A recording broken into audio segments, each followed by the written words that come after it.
A 5, a 6, a 5, 6, 7, 8, 1, 2, 3. Ducky Joint. Hello, everybody. Welcome back to the Ducky Joint Podcast. My name is Scott McRae. Brandon Brown. Askhat Teshi. What's happening, boys?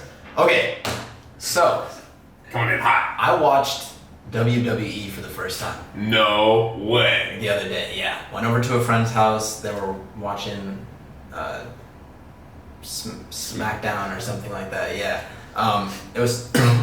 Excuse me. It was from 2016, so it was like old. But who's the owner of it? Mahomes something. Vince McMahon. Vince McMahon. Yeah. So that man is like 60 years old, and he's in the ring. Just throwing himself around so hard. Bro, he's huge. Yeah, he's a ripped ass. He was wearing the white shirt, he kept white getting. beater. It might have just been a t-shirt. Oh, okay. But he was getting thrown off this. Like it's okay. It's so funny how fake it is because you see them like hitting with the soft part of their forearm, or like with Vince McMahon, they weren't even hitting him. They were just like, yeah. Obviously. But yeah, dude, this he jumped off one of the pillars, which was like at least like 8-10 feet to the ground, and like landed. I don't know what that's called, but he looked like he was in pain. I was like, that one looks real. That one looks like it hurt though. So I don't know. It was kind of entertaining. I can't lie, despite all my previous Notions of thoughts of WWE and how I would never watch it. It was kind of fun. There's a video of Vince McMahon giving Donald Trump a haircut. Yeah. Yeah. I remember that, bro. Yeah. All right. Wrestling used to be my Shit. up until the age of like 10, 11, I was into that shit. Vince McMahon is that nigga. He's like responsible for making wrestling big, I think, in the U.S. really. Yeah, I'm pretty sure he's like attributed with that. That's why he's still around and still so important in that shit.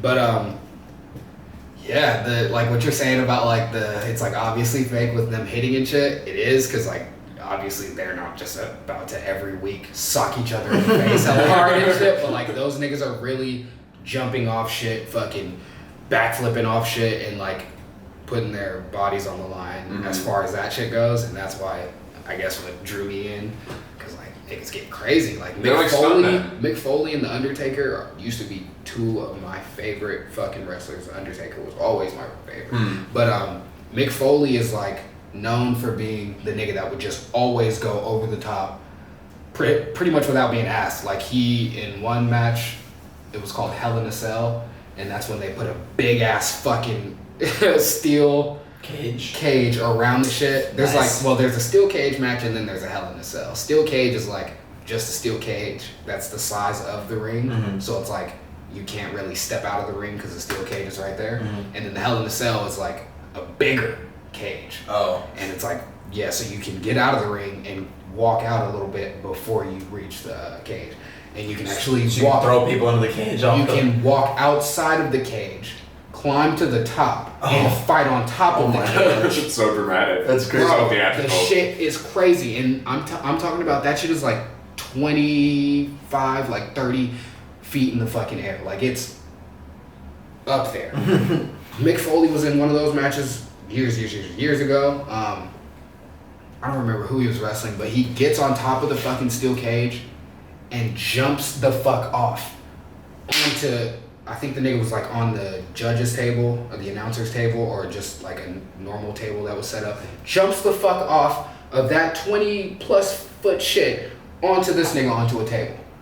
Yeah. Like these niggas are crazy. I also heard there's some like lower division league where they really put tacks and shit onto the fucking floor, and they throw people onto the tacks and shit. Like they really hit each other with chairs hard as like it's like the unsanctioned version of WWE, but it's still wrestling. It's funny that you say that because that was actually Mick Foley's shit. Was he would come to the ring with a bag of tacks. Oh my god! And he would dump them all over the ring and then slam niggas on. So and that was real too. Yeah, those tacks were real. Yes, they were tiny, but like they would stand up and they would be like, yeah, you have to being slammed onto that. No, and then like all the bleeding and shit, it's real blood. You know what I mean? Like they're not really getting cut open from the impact. They're like using razor blades, but like, nigga, that's crazy. Mm-hmm.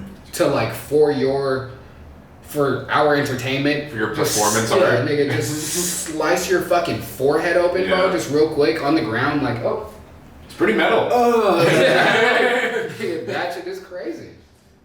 It honestly brings me to Calcio Storico a little bit. Yeah. Oh, dude, Calcio Storico is crazy. Some real fighting. That's a real sport right It there. is a real sport. It is the realest of all Fuck sports. football, Favorite sport. fuck UFC, Fuck every fuck other sport wrestling, that fuck exists, everything else, bro. America needs Calcio Storico, and I'm the first nigga signing up. I don't give a ASAP. fuck how big every other nigga is that signs up, bro. I'm in that bitch. And I'm repping my region, whatever the fuck. However we set it the fuck up, bro.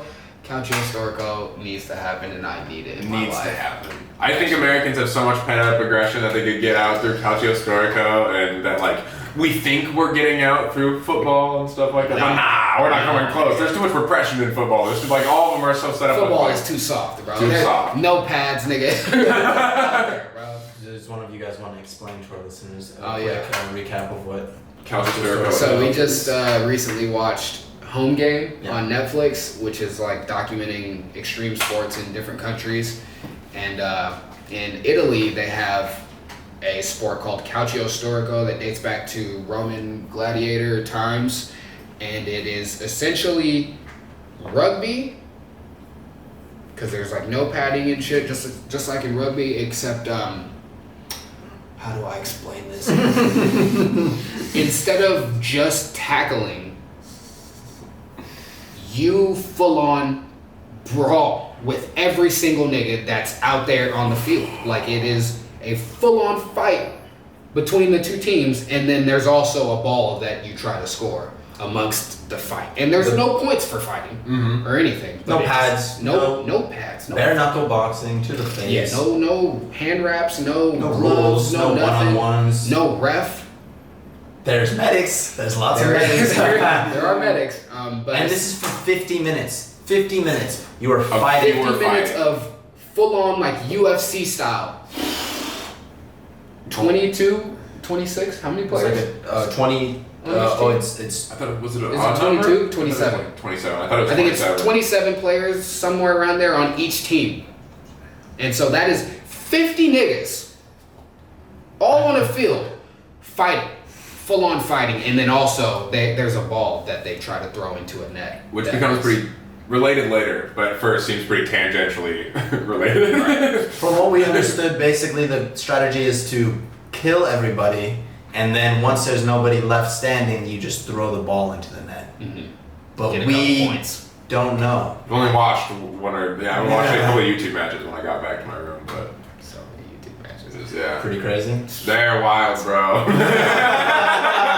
It's literally always like that. Like, that is just the game, bro. Those niggas just fight. And there were some ones that I watched that were like better matches that were like closer, I guess, that were like more like there was like 3-3 and Yeah. it seemed like the one that they display in home game is a little more like uneven. Like it definitely seems like. But that was team just apparently last is year, still- bro. Yeah, Yeah, like, yeah. that means the The red red team team is was really just just going crazy right now, yeah. Also, I just kind of like the idea, and we were talking about it, is that like so it's in Florence, Italy, and like it's sectioned off into 4 different parts of Florence, and like you represent the part of Florence that you were born in, and you are part of that team for life. Like you don't change. So it's like for a sport, if you can call it that. Like Makes sense. it's something to be talk about like in football or soccer they say like for club and country, you know, like and that's what you do, but you can choose between different countries based on like your stuff like you know your citizenship and stuff like that. But like for that it's like you're born there, you can move wherever you want, but if you're part of Calcio Storico, you fight for your home team, like, and that is forever, like, and that like I feel like that brings a level of like camaraderie amongst the team, and just like also just passion, I think, in the actual fight, that like, because you're not just fighting for a game, you're not just fighting for your team, you're fighting for like You're fighting for community. Like, you're fighting part this of for the singular year, unit. for the whole year, to talk shit, to just be like, we are the best. That's another big thing. This game takes place once a year. Like, they do this once a year. Each team is only guaranteed to play once, and then you only play again if you win your game. Because there's 4 teams, So 2 teams face off.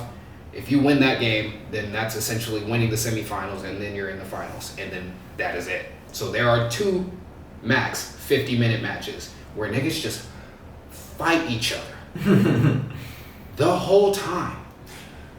Please check this shit out. And then honestly, like, check it out and get enthusiastic about it. Like, this needs Bring to happen. it to America. Real shit. Real shit. Bottle down. Bottle down. Drop the shit. Yeah, this is hands down my favorite sport. And Without question. I need it. It goes that. I need it in my life. Golfing. Cricket. Croquet. And then Cricket's actually crazy. horseback racing. Horseback it. Like to gamble. What's that shit called? Equestrian. Equestrian. Equestrian. Equestria? Equestrian. Okay, Equestria. It's the land of Equestria. Well, all the people ride the horses. We played games on horseback in the land of Equestria. It's horses playing games on horseback. This society is wrong. Should not be here. On that note, we're going to take a break. We'll be right back. We are back. We are back. Welcome back, because we are here in the back. Anyways.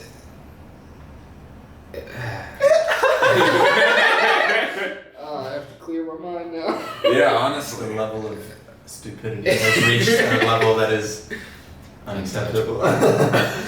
Alright, here we are. So, I feel like this just has to be said. So, for those of our true followers who know, our first podcast was about Corona, basically. And there was a lot of points raised about how we were handling it in the States and such. And that it was probably going to come back. And now it has. Big time. Worse than before. So, Hit pretty hard. yeah.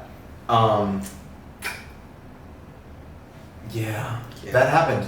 That did indeed That happen. did indeed happen. But it was like all the signs were there, everything was in place. I mean, people were going out and living life so normal. I mean, the day that like the reopening was announced was one of the weirdest things I've ever seen. Like, went outside and people were just like, like a reopening. Bro, even before that, I remember the day when PSU like sent us the email, Right. like thinking that we were gonna start reopening and like telling people The who work, false reopening yeah, letter. telling people that work here to like start thinking about coming back to campus and shit and getting ready for work as usual.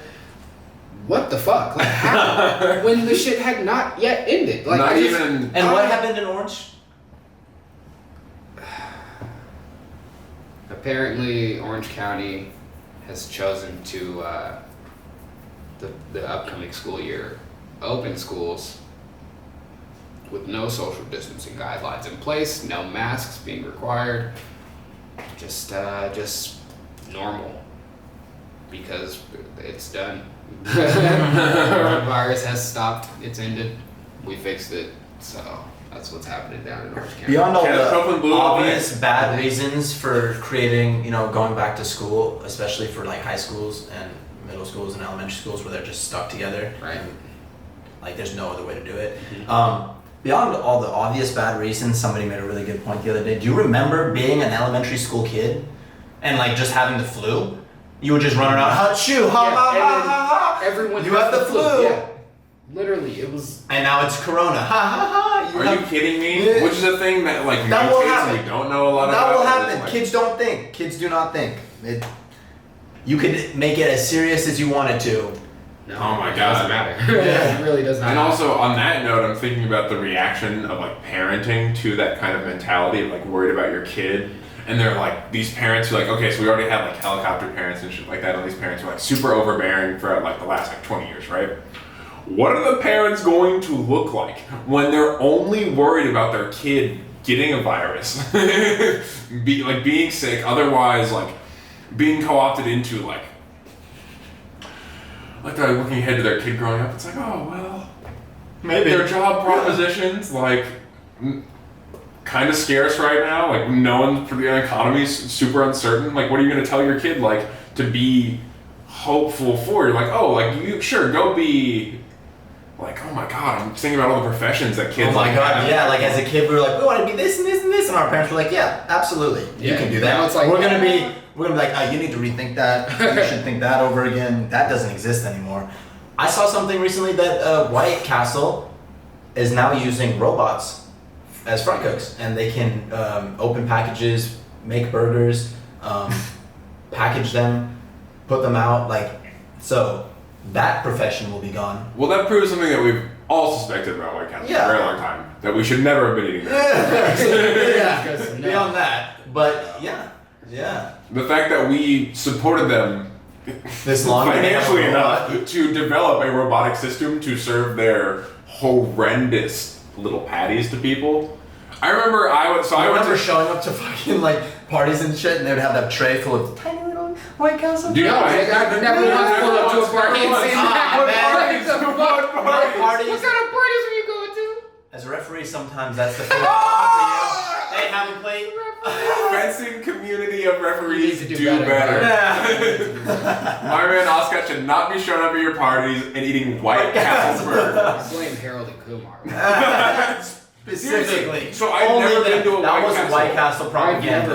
I had never been to one, and the only reason I wanted to go to one was because of Harold and Kumar. So I got to Nashville, and there was one right by Belmont. So I was like, I'm gonna go. And also there was that scene in Good Time where they stopped at the White Castle. So I was doubly inspired because that had literally just come out like a week before I went and did this. I was like, okay, I'm gonna do White Castle. Like I got all these cinematic references in mind. I was like, it's gonna be great. And I was so romanticized. I got there, sat in the parking lot, had my 2 burgers. First of all, they were like spilling out of the thing. Like the cheese was like super melty, and like whatever sauce they had on it, it was like relish or something. Like it was just like dripping everywhere. I was like, well, the presentation's a little disappointing, but I'm like, it's gonna be good. It's gonna be good. The moment I took a bite out of it, I remember I was on a phone with a friend, and I was like, I just ate White Castle, and they were like, how's that? And I was like, this is fucking awful. This is terrible. I finished the one burger and then was like, felt so bad about myself that I just threw out the second one and went home. I took a huge nap. Like that was the other thing too. Like as far as like fast food naps when they hit like one burger, this little patty, just like, this little tiny burger, just boom, like put me up for 4 hours. Fuck melatonin. Eat White Castle. For all the insomniacs of the world. Disagree. Melatonin is lit. Melatonin is lit. Pain. Oh, I guess I could talk about that. Pain. Fucking. What does it mean to you? Fucking. Last time we were on the podcast, I was talking about the COVID test that I had to take.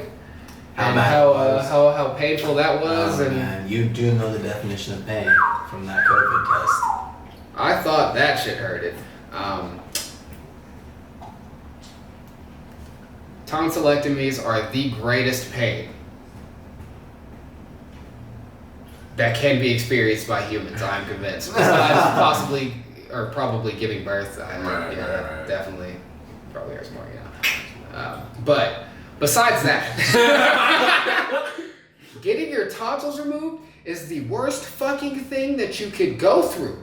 This shit changed my life. Like, it is the worst thing I've ever gone through, ever. Hands down. So much pain, so much blood, so much goddamn strife. Emotionally, the worst. Who knew that yawning could be the death of you? Bro, I can't even yawn no more. Every time I yawn now, I feel like I'm fucking stretching out my throat and it's like tearing. The worst. Fuck a COVID test. Get your tonsils taken out if you want to experience true pain, bro. Honestly, get everyone to enforce social distancing by removing all of their tonsils. Because you do not want to be around people. the food industry would plummet.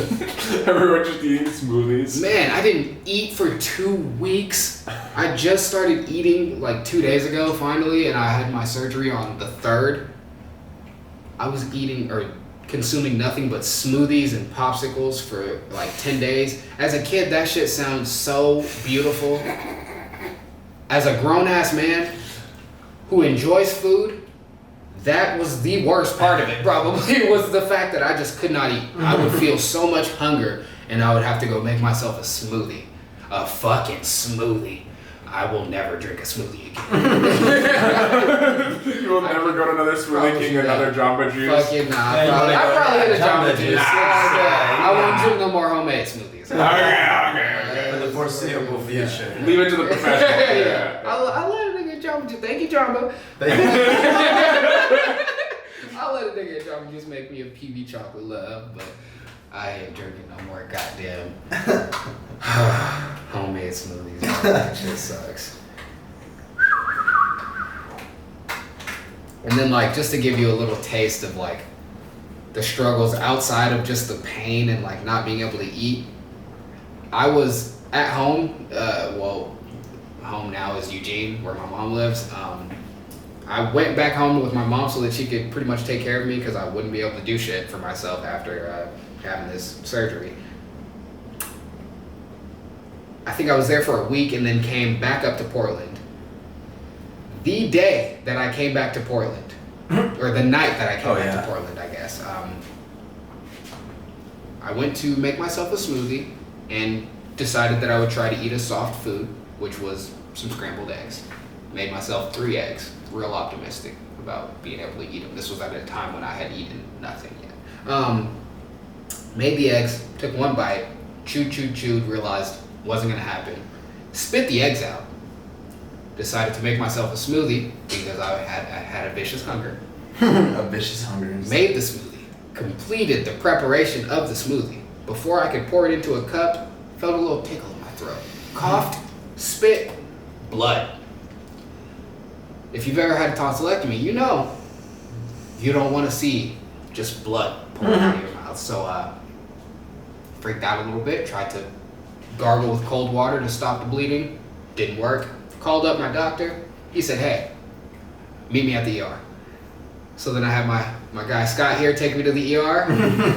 And they had to cauterize the wounds of my tonsillectomy because that was like the 5th or 6th time that I just started bleeding profusely. And my doctor was like, that's not okay. So I had to stay overnight at the hospital, have a second surgery, and didn't even get to sleep in my bed, my own bed, like the night that I came back home, had to sleep in a hospital bed. Yeah, it's been a lot. This shit has sucked so bad. But we're all good now. I'm fucking eating, drinking, I'm a regular chips. guy again. Fucking ate so many chips. Yeah, that shit sucked really bad though. Yeah, so, if you have a problem with your tonsils, Just keep them. Bro. ignore Keep your them. tonsils. We'll be right back. We are back. And better than ever. Better than ever, except for like this newfound worry about the fact that we're like lizards nowhere else in our body except for like tonsils, which is dumb. Yeah, Lizards are cool as fuck. Let's get one thing out of the way. The fact that they can like just What? To clarify what Scott is talking about, I just let them know that tonsils can grow back. It is a possibility, and that if that happened, Oh, I would not be lizards. happy. I get it. And so he is talking about lizards' ability to regenerate parts of their So body that have been cut off. confused. I thought you were just talking about lizards for no reason. Lizards are so cool. Oh my god. What? Okay, Scott. But yeah, like if we could just lose parts of ourselves and then grow them back, that would be the best. Finger, bro. I mean, you could do like You can. You You can can do- do a lot of stem cell. They've been doing a lot of stem cell. That's true, research on yeah, That's like forcing it. Yeah, but you can do, like- Not natural. yeah, right. It's like, pretty natural. I mean, But like natural is in like Like, our body was on doing board with that, it. Yeah. Right. Like it's like hair. It's you the know, most like, natural you can get, Yeah, I think, because it's your own tissue. Yeah. So. Because then you could do like Van Gogh-esque romantic gestures all the time, and then just cut your grow ear off and get a new ear. Who? Why do ears unambitious? Like, I'll arms. I'll give you my entire arm. Would you like my right arm? As a symbol of my love? I will be your hands. You can have 4 hands. You can put my hands onto your wrists. Oh my God.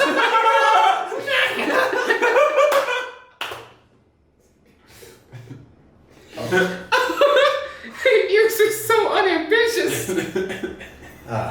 Well, I certainly did not expect this conversation to go this way. I was shit.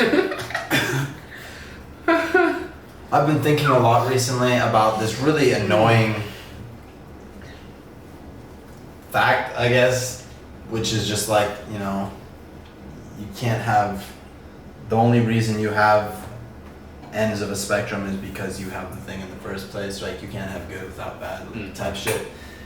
And how it applies to so many different things. Like, we wouldn't be able to have, like, new knowledge wouldn't be able to have occurred without previous knowledge happening, and just like how that applies to so many different things. And it's a really annoying concept to tackle because it's just like, well, yeah, that's a thing that exists. Yeah, no shit, like you have good things without bad things. But I think it's like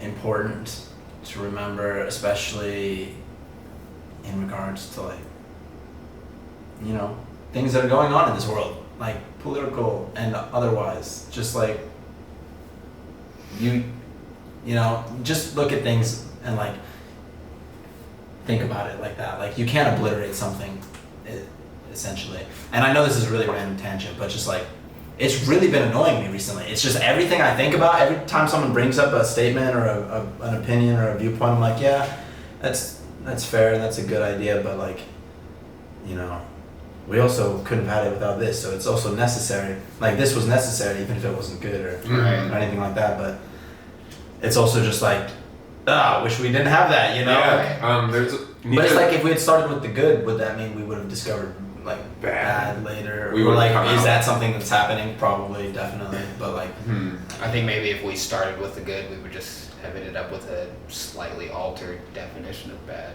you know? Yeah. Because we would have started from a different... yeah. Because after all, times in society, I'm going to genealogy and morals a little bit, times when things have been considered good, but things that have been considered good are really quite bad. Right. Slavery was considered good. But, yeah. And also the way that was justified through religion and like how that was virtuous, in this whole mess of capital and religion and Kanye West, racism, hatred, 2020. wild, yeah. Jesus is king and he's running for office. But that reminds me of this, Sure. Nietzsche has this thing in the gay science about, he says like, I mean, people probably took this a whole lot of ways, but he basically said like, you should not like lament any horrible action you have done in your lifetime because you do not know what your life would look like without it. And I think that's also going to like birth tragedy a little bit, and him talking about like trying to make all of human history beautiful. That's like an effort on his behalf to make all, in his own personal way, to make all of human history beautiful. That like not lamenting the things that were horrible in his life. Look at them as a beautiful thing because it helped contribute to what you've become. Right, even if it's rough, even if it was It's like, don't regret things that have happened because it's like, don't regret, but also you should regret because the regretting is something that you have to go through as well. Right. But like, if you lament and regret, then it's no longer the same regret. It's no longer like beneficial regret. It's just harsher. Yeah. It becomes like self-deprecating and like self-decimating at that point. That it, like, in almost to like a society, and like a societal level, I guess that is happening to a certain extent of almost this like, I am going to like a Nietzschean, very Christian sense, this like self-lashing, this like almost like whipping and paying penance towards some big other that doesn't exist. That makes me think of like cancel culture. It's like making everything that people have done like so bad instead of looking at it as something that they've grown from. You know what I mean? Like with the Kevin Hart situation when he made the tweets about like the homophobic tweets or whatever. Like that should have been looked at as like, okay, but he doesn't do shit like that now. He realizes that he shouldn't, like that's not okay, you know what I mean? Like, definitely. But people didn't look at it like that. They looked at it as that was a bad thing you did.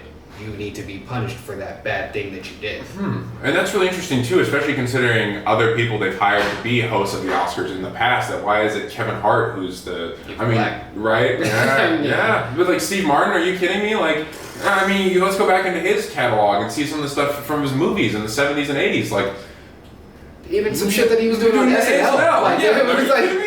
I'm sure we look back enough, he's probably in the blackface. Wow, they like, crazy guys. Those niggas were basically like fucking sexually assaulting every minute that they came across in their little sketches. And that was the sketch. That was the sketch, was that those niggas were just not attractive, funny guys that would just push themselves on any girl that they came across and found attractive. Like, that shit's not okay. Yeah. That nigga hosted the Oscars. And should also be held like accountable for that in a way that's weird that people were so quick to hold Kevin Hart accountable for that. Right. Yeah.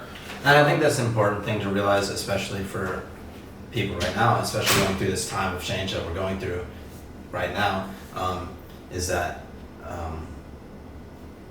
you know, everyone, like, and this is just like that statement, everyone's made mistakes, but like, it's facts. Like, if you know somebody who has maybe, you know, done something like a sexual assault or something in their past, or made a mistake in their past, said, you know, homophobic things or anti-trans things, anti-Semitic things, like, in their past, like, these are conversations you can have with people about, hey, like, or you can just have conversations with yourself, like, have I changed? Have they changed? Are they growing with the culture? Because it's like, you can't really expect somebody to have been the perfect person.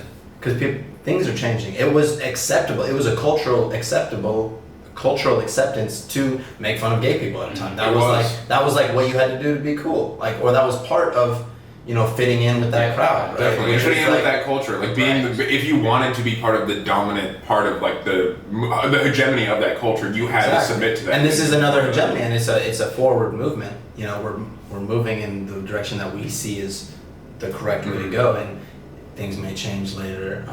But like, yeah, it's important to realize that like nobody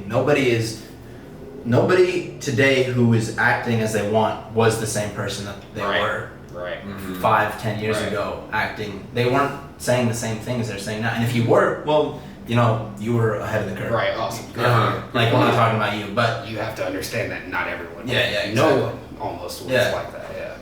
Yeah, like, and that's like a personal thing. I'm sure all of us could be like, yeah, when we were in middle school, we were saying shit. And like, whether or not that's like immaturity or just like, because we had a genuine level of being able to comprehend what we were saying. Like that, like there's immaturity, but there's also, you know, we knew what we were saying, and we were aware of the impacts. We knew that, like, if we said it to certain people, how it would affect them. Exactly, and just that knowledge itself is like, yeah. So it's, you know, and, you know, I can certainly say I've come farther than I was then. So far, and a lot of that is on the culture too. A lot of that is on like learning from the culture going on right now and the conversations we're having and stuff. And but yeah, I think there's like any dogmatic commitment to any kind of ideal is a dangerous thing in and of itself. Like any hegemony to me is dangerous, no matter if it's a hegemony with the aura of positivity. Like it's still a hegemony that we should analyze, and and still will create like that sense of us against them, because there will always be people who fall outside of that hegemony. Right. Like however they do, even if they aren't like doing it with malicious intent, they will fall outside of that, and then it will be that us versus them, because like we're right and they're doing it wrong. You know, there was a senator. That's where the problem is created with that, dogmatic sense of. And that's a good trick of capitalism too, of like pitting like classes against each other and like pitting people in groups and communities. There was a senator, I think, I forget who. It might have been Booker. I'm not sure if he's a senator or if he's in the House or something else. Yeah, I'm really not sure, so don't listen to what I said. But he basically supported people who support the Black Lives Matter movement to go and visit like white rallies, but not like supremacy rallies necessarily, but just like in any attempt to go listen to the other side, and even in the most extreme sense. Like I'm sure he wasn't saying go visit KKK rallies. Right. Yeah, but like, you know, if there's a group of people who's trying to say all lives matter and they're holding a group, go there and like listen and like try and and that, and even if you don't reach an agreement, at least that showing of like willingness to extend the olive branch. Exactly, will create this sense that can then go on both sides, and then people, and then it's like people. Yeah, that reminds me of fuck, his name is escaping me right now, but the guy that goes and talks to members of the Klan. We talked about that. Yeah, I wish I remember his name right now. Fuck, I feel bad. But yeah, that work is really amazing. Yeah, he's like made it his life purpose to go meet with members that were like in the Klan, low level members up all the way up to fucking what is it, Grand Wizards or whatever. Yeah, he's at the very top and sit down and talk with them and just like reach some sort of common ground. He's a black man. Reach some sort of common ground with them, and he's been doing it for like years now, and he has a closet full of Klan robes from members of the Klan that have like resigned because of the conversation. Just the conversation alone that he had with them was enough to make them think, okay, so not all black people are what I thought, you know what I mean? And like that alone is big. I'm also gonna cut you off because we're at time. That's great though. Thank you guys for watching. Thank you. Like, subscribe. You guys are awesome. Stay safe out there. Any last plugs? Wear a mask. Wear a mask. Remember that the individual is more important than the. Not sure about that.